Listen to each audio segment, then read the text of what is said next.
আসসালামু আলাইকুম ওয়া রাহমাতুল্লাহি ওয়া বারাকাতুহু। ইন্নাল হামদালিল্লাহিল আকরামিল্লাযী খালাকাল ইনসানা ওয়া কাররামাহু ওয়া 'allamahu মিনাল লা বায়ানি মা লাম يعلم فسبحان الذي لا يحصى امتنانه باللسان ولا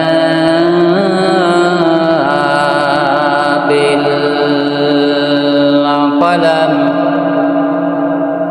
ونشهد أن لا إله إلا الله وحده لا شريك له ونشهد أن سيدنا وحبيبنا ومولانا محمدا عبده ورسوله الذي أرسله بالحق بشيرا ونذيرا وداعيا إلى الله بإذنه وسراجا منيرا به المجيد والفرقان الحميد. أعوذ بالله من الشيطان الرجيم. بسم الله الرحمن الرحيم. إن الله وملائكته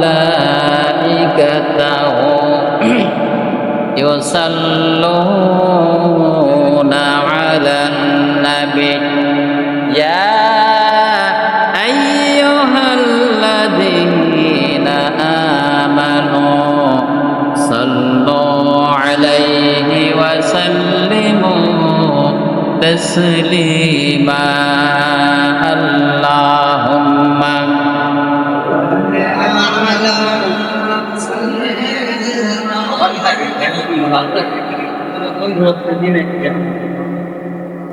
وعلى آله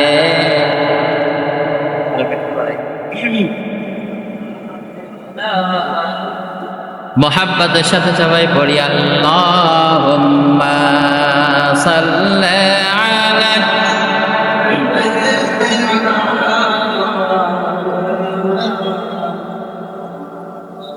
وعلى آل سيدنا. আমরা মহান আল্লাহ তাবারক ওয়া তাআলার দরবারে শুকরিয়া আদায় করি যে মহান রব্বে কারীম তিনি আপনাকে আমাকে অত্যন্ত দয়া করে মায়া করে পবিত্র জমা নামাজ আদায়ের জন্য তার ঘরে আসার মতন তৌফিক দান করেছেন। সেই মহান আল্লাহ কাছে শুকরিয়া আদায় করি। সবাই বলি আলহামদুলিল্লাহ। মোহাব্বতের সাথে ভক্তি সহকারে আরো বলি আলহামদুলিল্লাহ। আমার বন্ধুগণ, যে বিগত জমায় আলোচনা হচ্ছিল নামাজ মানুষদের কি অশ্লীল কাজ, খারাপ কাজ থেকে ফেরাই রাখে, এই সম্পর্কে তো নাকি মনে আছে সবার? মনে আছে সবার? তাহলে নামাজ কি করে? মানুষদের অশ্লীল কাজ, খারাপ কাজ, ফাহেসা কাজ থেকে বিরত রাখে কে? নামাজ। একটু উত্তর দেবেন, কে? নামাজ।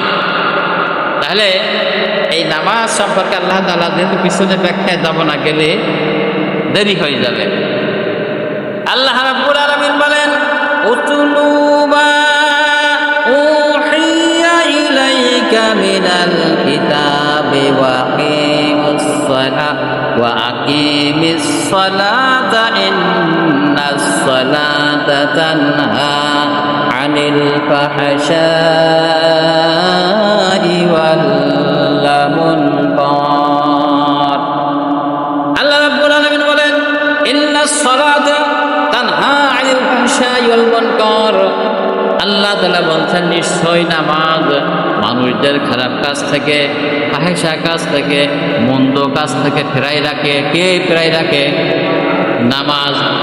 তাহলে আজকের আপনিও নামাজ পড়েন, আমিও নামাজ আদায় করি, কিন্তু দেখা যায় আপনার দ্বারা আমার দ্বারা অন্যায় হয় না, হয় না, পাপের কাজ হয় না, হয় না, গুনার কাজ হয় না, হয় না, হয়।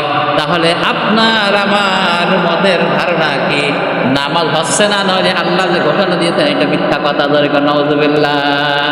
কি আল্লাহর কথা সত্য না? আল্লাহ যখন বললো যে ইন্না সালাতা তানহা আনিল ফাহশাই ওয়াল মুনকার, নামাজ মানুষকে খারাপ কাজ থেকে, ফাহিশা কাজ থেকে ফেরায় রাখে, গুনার কাজ থেকে ফেরায় রাখে, তাহলে আল্লাহর কথা সত্য না? তাহলে এখানে বুঝতে হবে তাহলে কি হচ্ছে, আমাদের নামাজের হয়তো ত্রুটি হয়ে যাচ্ছে। এই ত্রুটি সম্পর্কে আমি বিগত যেমন বলছিলাম যে আমরা দুটো কারণে আমরা কিন্তু নামাজ নষ্ট করে ফেলতেছি। কয়টা কারণে? দুটোর কথা বলছিলাম, দুইটা। একটা হলো নামাজে আসার আগে যে প্রস্তুতিটা নেওয়া, আর নামাজে আসার পরে একটা প্রস্তুতি নেওয়া, এই দুটো সম্পর্কে কিন্তু বিগত জমায় আলোচনা হয়েছিল নামাজে আসার আগে প্রস্তুতি সম্পর্কে, কিন্তু ওইদিকে ব্যাখ্যায় যাবো না, গেলে সামনে আপনার সময় দেবে হবে না। কিন্তু একটু চাল দিয়ে যায়, পবিত্রতা গোসল ফরজ হবে।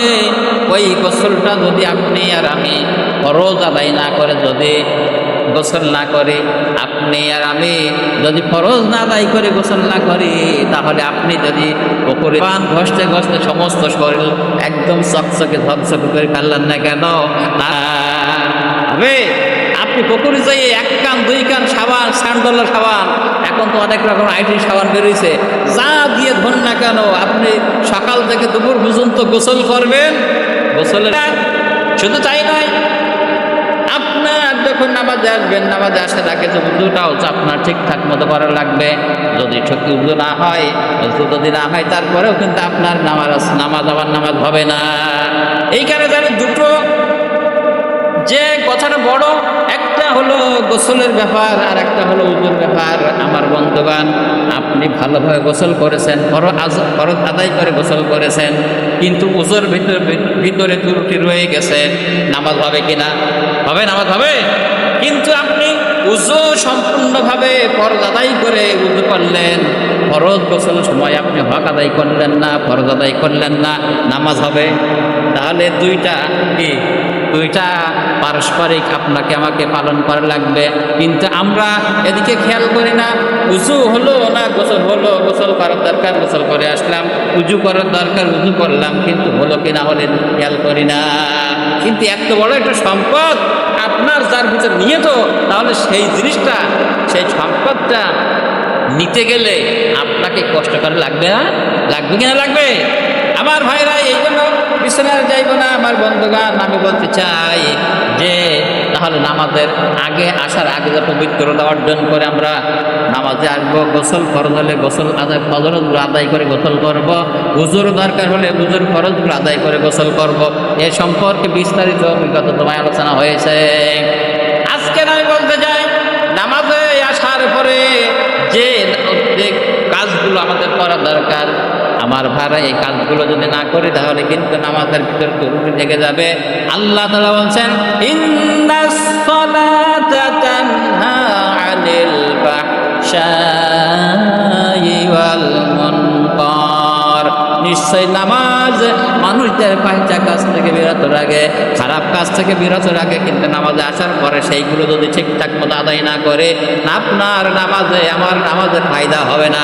নামাজ পড়তে বসতে দিয়ে আসবো, ওই কপাল ঠকাইয়া বাইরে চলে যাব, কিন্তু এর দ্বারা ফায়দা হাসিল হবে না। বলেন ঠিক কিনা? আমার ভাই, আমার বন্ধুগণ, এই কথা বলতে চাই আমি একটা প্রথম উদাহরণ দিয়ে দেই। উদাহরণটা হলো মসজিদ। মনে করেন আপনাদের মসজিদের নতুন কমিটি হয়েছে না? নতুন কমিটি হয়েছে বিগত জমায়। আমার বন্ধুগণ, এই কমিটিকে আল্লাহ পাক কবুল করেন, সবাই বলেন আল্লাহুম্মা আমিন। আমার বন্ধুগণ, আল্লাহ তাআলা তার ঘরকে রক্ষণাবেক্ষণের জন্য যে দায়িত্ব যাদের পর পড়েছে, তারা যেন সঠিকভাবে দায়িত্ব পালন করতে পারে, আল্লাহ পাক তৌফিক দান করেন, সবাই বলেন আল্লাহুম্মা আমিন।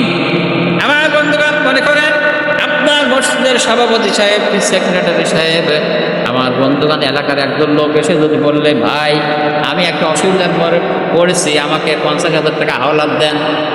এখন সভাপতি সাহেব চিন্তা ভাবনা করে দেখলো ওনাকে 50,000 টাকা দেওয়ার দরকার, কিন্তু ওই লোক বলল যে আমি এই টাকাটা 1 সপ্তাহ কি 2 সপ্তাহ একটা টাইম নিল, যে 1 সপ্তাহের ভিতরে আপনাকে দিয়ে দেবো।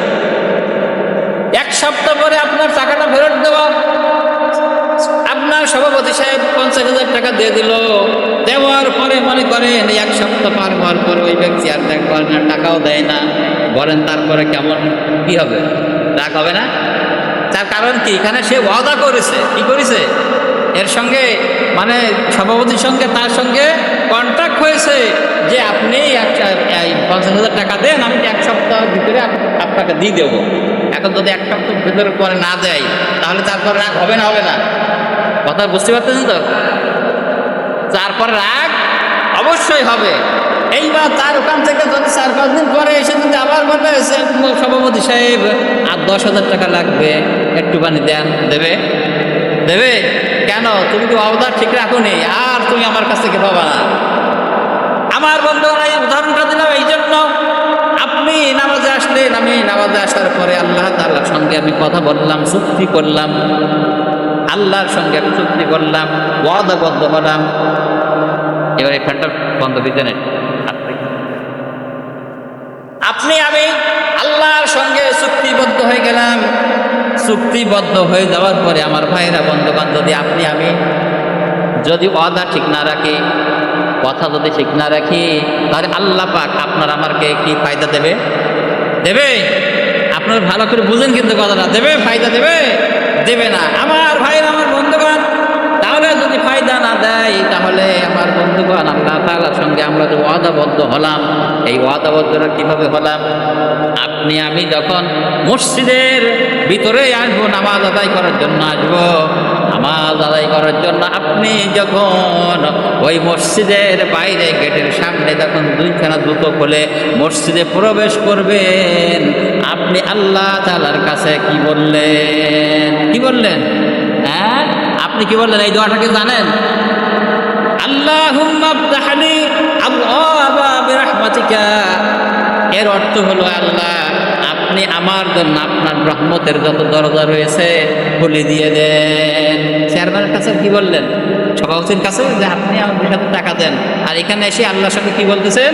যে আপনার রহমতের দরজাগুলো আমার জন্য খুলে দেন। আল্লাহ তো দেবে, আল্লাহ দেবে, ওয়াদা করেছেন যে আল্লাহ দেবে। এখন দেওয়ার পর আল্লাহর সাথে যে চুক্তি হলো, এই চুক্তি যদি বাইরে যে ভঙ্গ হয়ে যায় তাহলে কি আল্লাহ দেবে? দেবে না। তাহলে আমরা এইগুলো জানি না, এইগুলো ঠিকঠাক মতো বুঝি না। আর বুঝবো কবে?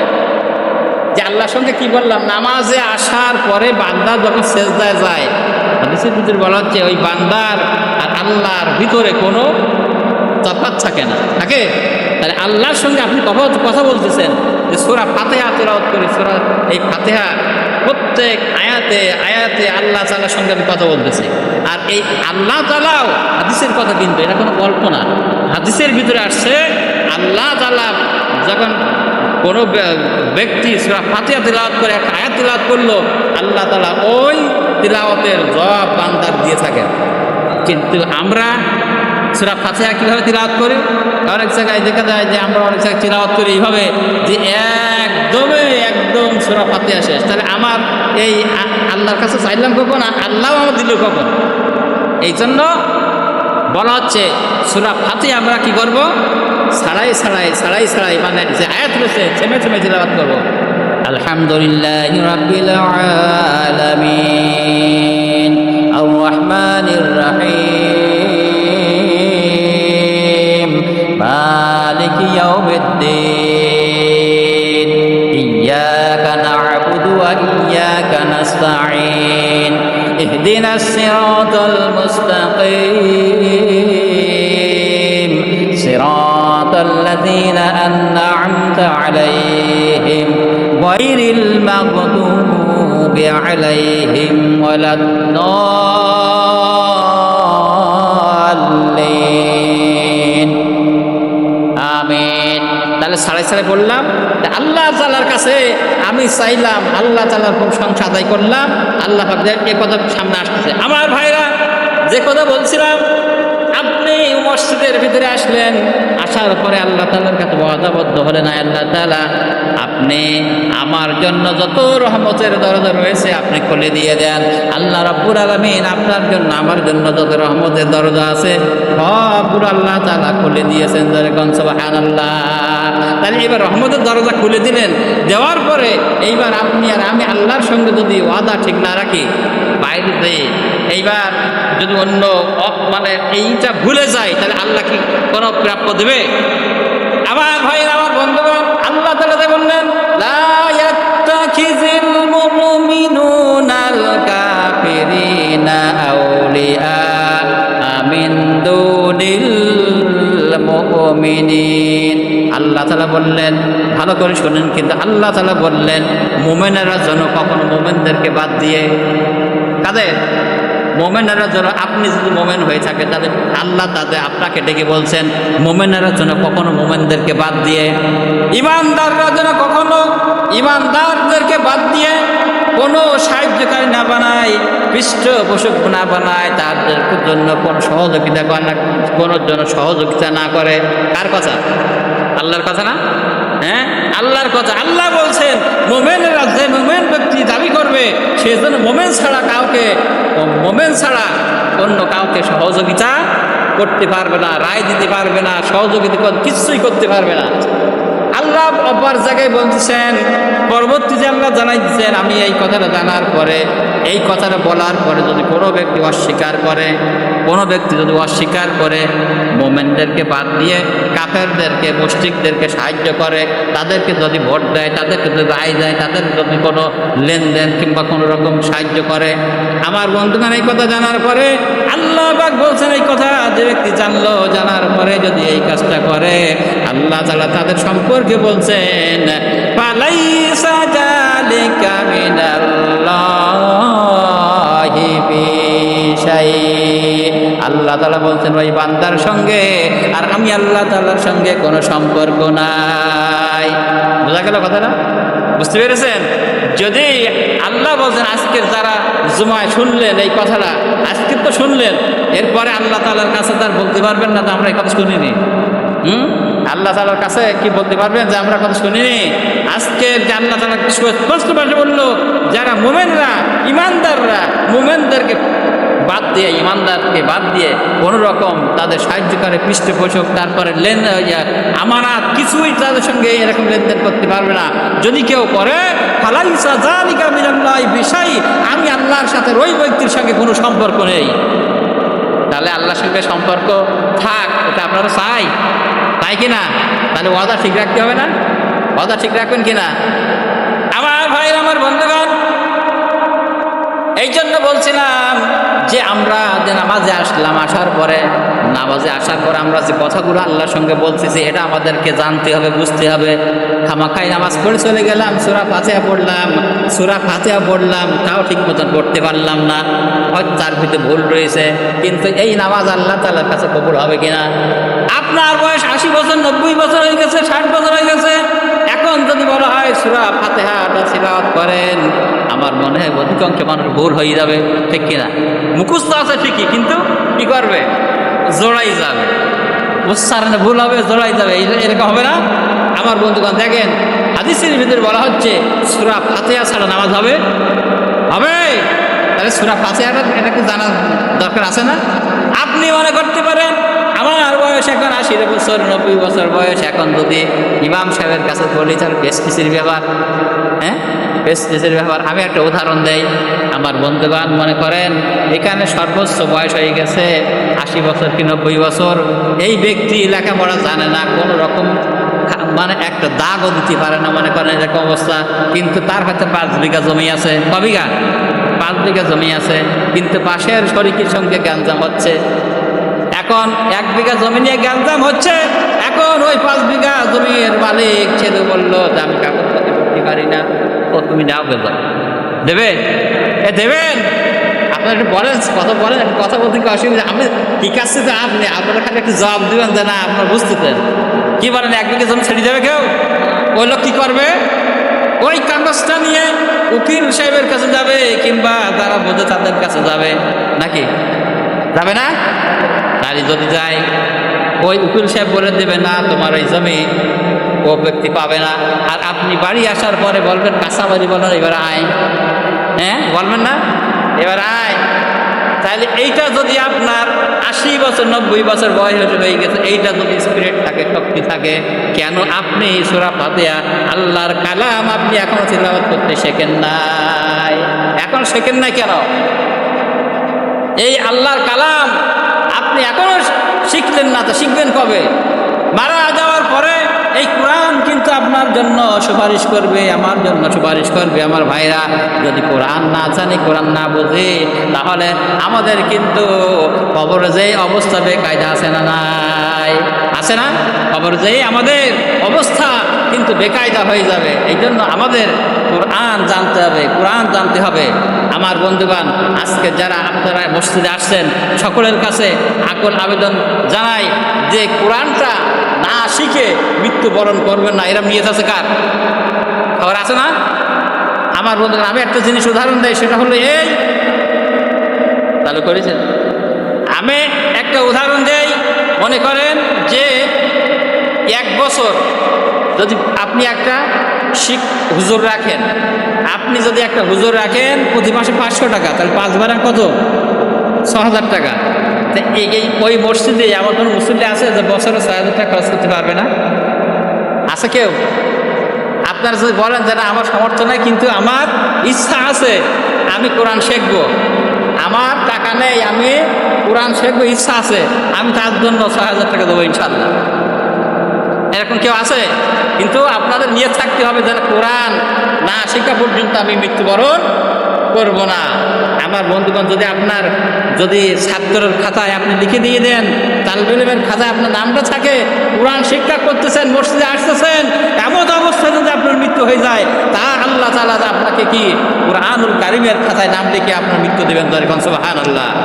তাহলে আপনার ইচ্ছা, আমার ইচ্ছাটা কি আছে, এটা আল্লাহ পাক দেখবেন না? আমার বন্ধুগণ, আমার ভাইরা, যে কথা বলছিলাম যে আমরা যখন সূরা ফাতিহা তিলাওয়াত করি, অনেকে তিলাওয়াত করি কিন্তু অনেকে জানি না যে অর্থটা বেকায়দা হয়ে যাচ্ছে, অর্থটা কি অসুবিধা হয়ে যাচ্ছে, এগুলো আমরা খেয়াল করি না। একটা উদাহরণ দিলে আরেকটু বুঝবেন। দেখেন, আরেকটি কথা একটু বলে যাই, যেহেতু যে আপনাদের এই যে মসজিদের সামনে ঈদগাহ না, এই ঈদগাহ মনে করেন পিছনে বড় পাঁচিল আছে, বড় পাঁচিল আছে। দেখেন, আমরা যে নামাজে আসলাম, সূরা ফাতিহা তিলাওয়াত করি, কোন তিলাওয়াত করি, এইগুলো তিলাওয়াত করতেছি। এই তিলাওয়াত করার কারণে অর্থ যদি কিংবা উচ্চারণে যদি ভুল হয়ে যায়, কিংবা আমি না জানি, তার পরিণতিটা কি হবে? একটা উদাহরণ দিই। এই পাঁচিল, ঈদগাহ পিছনে একটা পাঁচিল আছে, মনে করেন আপনার এখানে বড় বাজার, এই বড় বাজার। এখন বড় বাজার, ওখান থেকে দেখলো, এখন মানুষের একটা স্বভাব রয়েছে যে বাজারে যখন আসে তখন একটা দেওয়াল দেখলো, সেখানে পেশাব করে না? এর অবস্থা আছে না নাই? অনেক জায়গায় কিন্তু আছে। এখন আপনাদের ঈদগাহ দেওয়ালের পাশে বসে পেশাব করা আরম্ভ করে দিয়েছে। এটা কি খারাপ না ভালো? খারাপ না? খারাপ। এখন মনে করেন যে আপনাদের মসজিদের সেক্রেটারি কি সভাপতি সাহেব কি অন্য কেউ কি করলো, যে এই কামটা যখন করে, আমি একটা সাইনবোর্ড নিমপ্লেট লিখি নিয়ে আনলাম যে এখানে পেশাব করিবেন না, করিলে 500 টাকা জরিমানা। এটা লিখে আপনি ওই ঈদগাহ দেওয়ালে টাঙায় দিয়ে আসলেন। টাঙায় দিয়ে আসার পরে এইবার দেখা যাচ্ছে 2-3 দিন পরে যাই চেয়ারম্যান সাহেবকে, আপনার এই সভাপতি সাহেবকে, অন্য মুরব্বী যারা আছে, যাইতে দেখলে যে একজন ওখানে পেশাব করতেছে। এখন যাই ইচার কলা, জামার কলা ধরবে না? ধরে তখন বলে, বেটা তো এখানে পেশাব করছিস কেন? তবে কেন? বলে, কেন এখানে লেখা দেখিস না? দেখিস তো কি লেখা? কারণ এখানে লেখা তো ওই দেখ, বল। সভাপতি সাহেব জামার কলা ধরে বলছেন, দেখ পড়, ওটা কি লেখা? এখন বলেন, ও লেখা পড়তেছে যে এখানে পেশাব করিবেন, না করিলে 500 টাকা জরিমানা। উনি সভাপতি সাহেব বলতেছে যে এইখানে তো এই লেখা, আমার 500 টাকা দাও, আপনি পেশাব করেছে এই জন্যে। কথা বুঝতে পারলেন কথাটা? এখানে লেখা রয়েছে কি, এখানে প্রসাব করিবেন না, করিবেন না, করিলে 500 টাকা জরিমানা। লেখাটা ঠিক আছে না নাই? আর উনিও যে পড়লো সেটাও তো ঠিক আছে নাকি? কথার বাইরে তো যায়নি, বাইরে গেছে, কথার বাইরে যায়নি। কিন্তু উনি মনে করেছে যেখানে পেশাব করিবেন না করিলে 500 টাকা দিতে হবে, তাই তো করেছে। তখন কি আর একটা কাজ চাই, সভাপতি আর একটা শর্ট দেবে না? দেবে কি না দেবে? তাহলে এইখানে যদি এই হয়, তাহলে আপনি নামাজের ভিতরে এসে আল্লাহ তাআলার সঙ্গে আপনি যখন চুক্তি করলেন, আল্লাহ তাআলার সঙ্গে আপনি কথা বললেন, এই কথা বলার যে আপনি কি বললেন আপনিও জানেন না, ওলট পালট করে ফেললেন। বাইরে যাওয়ার পরে বলছেন আমার নামাজে তো ফায়দা হয় না। হ্যাঁ, আমার নামাজ তো ফায়দা হয় না, তো ফায়দা হবে কি করে? আপনার নামাজ তো হয়নি, তা ফায়দা হবেটা কি করে? ঠিক কিনা জানে বলেন আমার বন্ধুগণ? যে কথা বলছিলাম আমার ভাই, আমার বন্ধুগণ, এইবার আমরা যে কথা বললাম যে নামাজের ভিতরে আমরা বললাম যে ইন্নী ওয়াজআতু ওয়াসিয়া লিল্লাযী ফাতারাস সামাওয়াতি ওয়াল আরদা হানিফা ওয়া মা আনা মিনাল মুশরিকিন। আল্লাহ তাআলা, আমি কোনো মুশরিক না, মুশরিকদের সাথে আমি কোনো সম্পর্ক আমার নাই। আমার বন্ধুগণ, এই ওয়াদাটা যদি আপনি বাইরে যাওয়ার পরে যারা মুশরিক তাদের সঙ্গে হাত মিলান, তাদেরকে যদি আপনি ভোট দিয়ে দেন, আপনি তাদের সাহায্য করেন, আল্লাহ তাআলা যেমন বললেন লা ইয়াত্তাখিযুল মুমিনুনাল কাফিরিনা আউলিয়া মিন দুনিল মুমিনিন ওয়া লাইসা যালিকা মিনাল্লাহি বিশাই। আল্লাহ তাআলা বললেন যারা মুমিনেরা যেন কখনো মুমিনদেরকে বাদ দিয়ে তাদের সাথে বন্ধুত্ব স্থাপন না করে, তাদের জন্য কোনো পৃষ্ঠপোষক না বানায়। যদি এরকম কাজ করে তাহলে আল্লাহ পাক বলছেন ফালাইসা যালিকা মিনাল্লাহি বিশাই, ওই বান্দার সাথে আমার সাথে কোনো সম্পর্ক থাকবে না। এটা আল্লাহ পাক সম্পূর্ণ সুস্পষ্ট ভাষায় জানাই দিলেন। কিন্তু আপনি এখান থেকে আজকে শিক্ষা নিয়ে যান, আপনার এই উল্টোটা যদি করে আমরা সাহায্য পাবো না। আমার বন্ধুগণ, এরপরে আসেন সূরা ফাতিহা। এইবার সূরা ফাতিহা, যেহেতু সময়ও নাই, যে সূরা ফাতিহা আমরা যে তেলাওয়াত করি, এই সূরা ফাতিহার ভিতরে আমরা কি বলতেছি, আর আল্লাহ আপনাকে আমাকে আল্লাহ কি বলছেন, আল্লাহ রাব্বুল আলামিন তিনি আমাদের কি বলছেন আর আমরা কি বলতেছি, এটা আমাদের জানার প্রয়োজন আছে না নাই?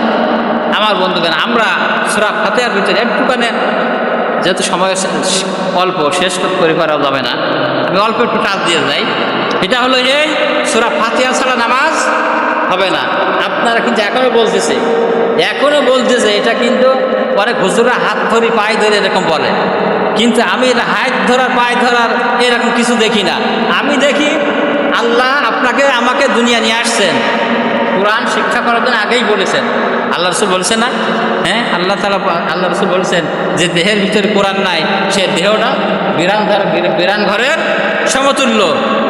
আল্লাহ নবী বলেন যে দেহের ভিতরে কোরআন নাই, ওই দেহটা হলো বিরান ঘরের সমতুল্য। অর্থাৎ একটা ঘর বিল্ডিং তৈরি করেছেন, সুন্দর বিল্ডিং তৈরি করেছেন। আমার বন্ধুগণ, ওর ভিতরে যদি কোনো মানুষ বসবাস না করে, তাহলে ওই ভিতরে ময়লা থাকবে, ওর ভিতরে আপনার জিন বা ভূত এরকম বসবাস করবে। আপনার এখানে কীট পতঙ্গ, বিষাক্ত কোনো জিনিস ওখানে বসবাস করবে। আর যদি মানুষ বসবাস করে তাহলে কিন্তু ওইগুলো থাকে না। আল্লাহ রসুল বলেছেন, দেখেন তার কথাটা কত বাস্তব। আল্লাহ রসুল বলেছেন যে দেহের ভিতরে কোরআন নাই, দেহটা হলো বিরান ঘরের সমতুল্য। অর্থাৎ আজকের জমিনে লক্ষ্য করে দেখেন, যাদের ভিতরে কোরআন নাই, যে দেহের ভিতরে কোরআন নাই, ওরাই কোরআনের বিরোধিতা করে বেশি, ঠিক কিনা? যে দেহের ভিতরে কোরআন নাই, ওরাই আবার লম্বা চওড়া কথা বলে বেশি। ওরা কি জানে? আমরা জানি সব, এর বলে না।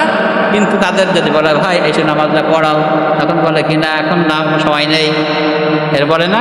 আমার বন্ধুগান চাই যে কথা বলছিলাম, সূরা ফাতিহার ভিতরে আমরা কি বলি? আমরা বলি আলহামদুলিল্লাহি রাব্বিল আলামিন।